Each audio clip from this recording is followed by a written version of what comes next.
Thank you, Dimity. Maybe I'll introduce a little bit more about myself. So actually, writing is not my full-time job. It's sort of something that I do after work or on the weekends. I co-founded a health tech startup back in Indonesia.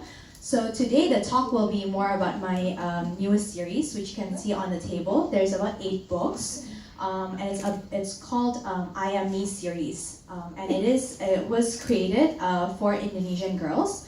But as I've learned in the past 2 days, discussing with Dimity, discussing with other participants at AFCC, the topics that are being brought up in I Am Me series is actually a very universal topic. And I will talk more about that in this presentation. And of course, afterwards, we're open to have questions and answers. The first question, I used to study psychology when I was in college, and a question that has always sort of nibbled at my ear is, how does reading influence our narrative? So I'm actually an only child in a society where most families consist of 2-3 kids in a family, right? And I'm the only girl, out of all my cousins. So of course, my definition of feminism, my definition of being a girl, is quite different from my friends who are very much saying like, we should all like Barbies, we should all like pink, or it was like blue during my time, or that we should all, after we graduate, we should all get married, and then afterwards we just have kids at home. Whereas I'm, at 23, I co-founded a startup, so it was quite difficult now, finding a boyfriend is quite difficult back home. And I think exactly, right? And I think that has been influenced by the books that I read. And even during this past 2 days, we talked about, yesterday I think we talked about how, storytelling can help a lot of underprivileged or like discriminated subgroups or minorities. And also yesterday we talked about how difficult subjects should also be brought up in society, and that can be done through stories. So according to research, reading fiction promotes empathy, our ability to understand other people's emotions, creativity, and interpersonal behavior. And also people who read more fiction are better at reading other people's emotions, apparently. And reading fiction can warp our sense of reality. So this is all the research findings about how reading can affect our behavior or our abilities. But then again, how does it affect our narrative, right? And when I was doing this presentation, I also had another question, which is, why are we here? This is my first time at AFCC, and I didn't really know what to expect. I didn't know, we have a concept of what writers are like, illustrators are like, but I've never really been in a room full of so many writers and illustrators. And the question is, why are we here? Before this, there was a session as well. And Edmund Lee, I think some of you guys were in the session, and he said, why are we even publishing books, especially in a region where reading is not really something that's commonly done. In Indonesia, we don't really have much of a reading culture, so why are we even writing books and publishing books and putting our time into it? Personally, it started with something that I had in mind for a really long time, which is that I call them horror stories. So a lot of girls experience horror stories in the sense that I remember being in 2nd grade, and a girl was in the bathroom. One of my friends was in the bathroom, and she cried. She was screaming, and she was like saying, "Oh my God, there's blood everywhere! Like, why am I bleeding down there?" And I thought, well, I already read. My mom gave me a period book before then, so I was like, oh, I think she might be on her period, but she's only in 2nd grade. It's quite very young to get your period at 2nd grade, right? But whatever your age is, I think a lot of girls go through that. We have to figure out the changes that happens to our bodies.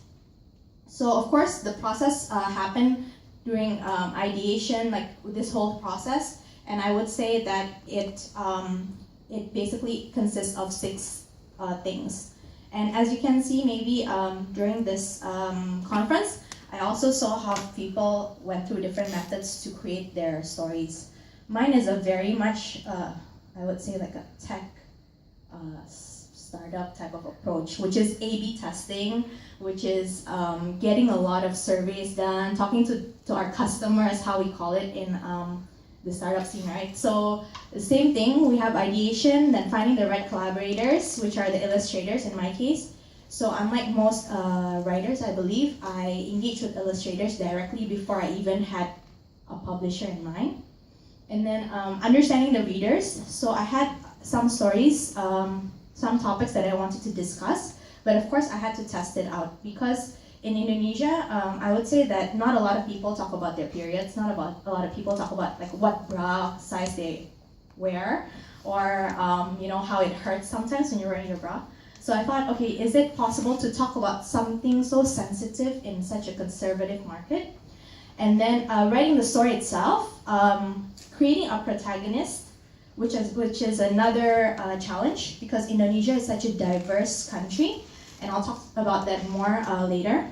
And then creating a feedback loop, which was quite important. A feedback loop meaning that every time I wrote a story, I would send it to the illustrators and then share it to readers so they would give feedback as well. And the same thing went for the illustrations themselves. So when we created the character, I would send it to some friends or some people who had kids that was 8 years old, something like that. And then I would share it to them and ask, you know, can you relate to this character, or is it too foreign for you? And then we did the launch, and even after that, we still gathered some readers' feedback before we launched for more books. And I'll go into that even deeper. So an idea or a problem. Well, again, the inklings that started it all was that how to better equip Indonesian girls with insider information about growing up. What I mean by insider information is not necessarily what you get during sexual education in school. What I mean is by how do you find the right menstruation pad for you? How do you find the right bra for you? What happens if you like a boy or a girl in school? So it's much more the things that you talk about with your friends, and I guess more rarely with your parents or with your teachers. And the question got out of hand. Like I said, it happened, it became a book series, which is, I would consider it getting out of hand. It was a bit of an obsession. And then second, it also helped us actually find other objectives. The first one is to provide Indonesian girls with a character that they can identify with.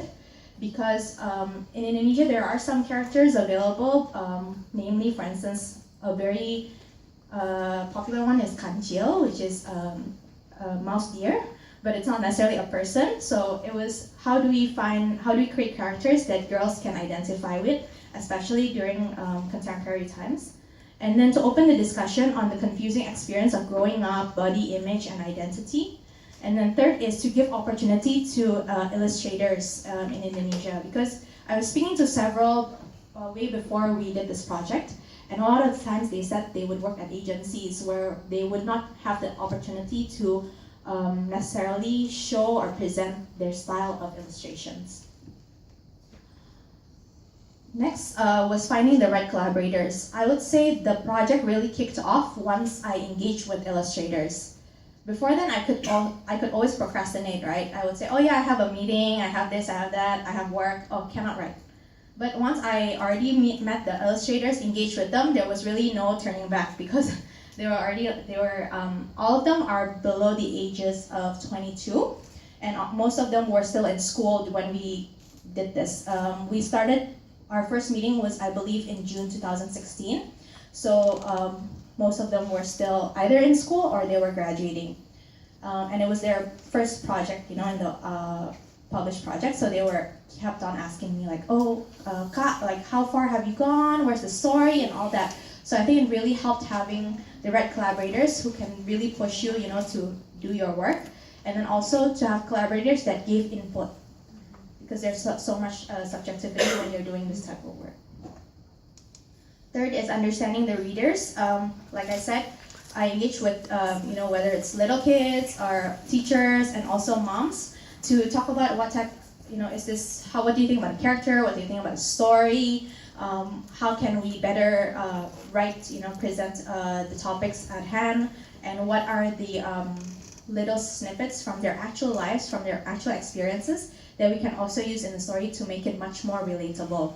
So this is actually a meeting that we had in Depok in outside of Jakarta, East Jakarta, And I met with these moms for our next project, which is writing books for boys, which I have no expertise or experience on because I did not go through that. So it really helped talking to these moms about what's their experience raising boys, what's their experience when, for instance, their son had their first crush.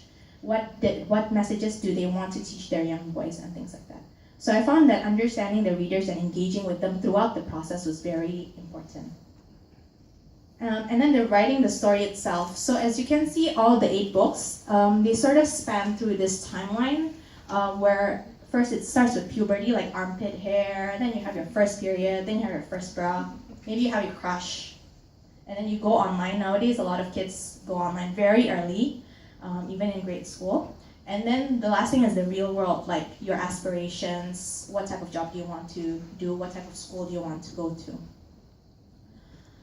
But again, these are very sensitive topics, and how do we talk about that in such a conservative society? I think that was one of the main challenges, which is how to package it so that it was easy to read and also easy to digest for the kids. And I'll talk to you more about how the results have really sort of shone a light into this part of the discussion. 5th was finding the right protagonist. As mentioned before, as you can see, Indonesia, this is our archipelago, and we have about 360 ethnic groups spanning, thousands of islands. And our challenge was, what does an Indonesian girl actually look like? There's no stereotype really. So how do we create a character that young readers can identify with, and even older readers like me, myself, or my friends can actually see our little selves in this girl? It was a big challenge, and what we did was actually we created a character. This is her, maybe that's not very clear. So that's her, and we actually dressed her in school uniform for the public schools in Indonesia, which most kids go to that type of school, right, and have that type of uniform. And we also decided to create a character that was somewhat generic, so that kids can put in their identity and their characteristics in her. And we also kept the character nameless, which was quite a big question in the beginning. They were saying, oh, what's Ayami's series, what's the girl's name and all that, and we very consciously decided not to name her because we wanted our readers to actually just put their names as the girls in the books. And this is continuous feedback, and I guess 6 months onwards, since we published it in December 2016, we have found several findings. The first one is that Ayami series is not just about the kids. We find that a lot of the feedback that we get from parents are actually that these books help them talk to their kids about difficult topics. They say that because, let's say, they bought this book, for instance, like the period book, and they would say, after reading it together with my kids, I found that I can now talk about, they ask a lot of questions about, for instance, period, what type of pad do they use and all that, how do you clean it up? And that opens up a whole discussion in the family. And also, it's not about the girls necessarily. A lot of parents actually read it to their young boys as well to help their sons understand what girls go through or what their female siblings go through. And second, as mentioned multiple times already, engaging with readers is key because we found that certain things are not necessarily common in Indonesia, and we shifted the stories in that way.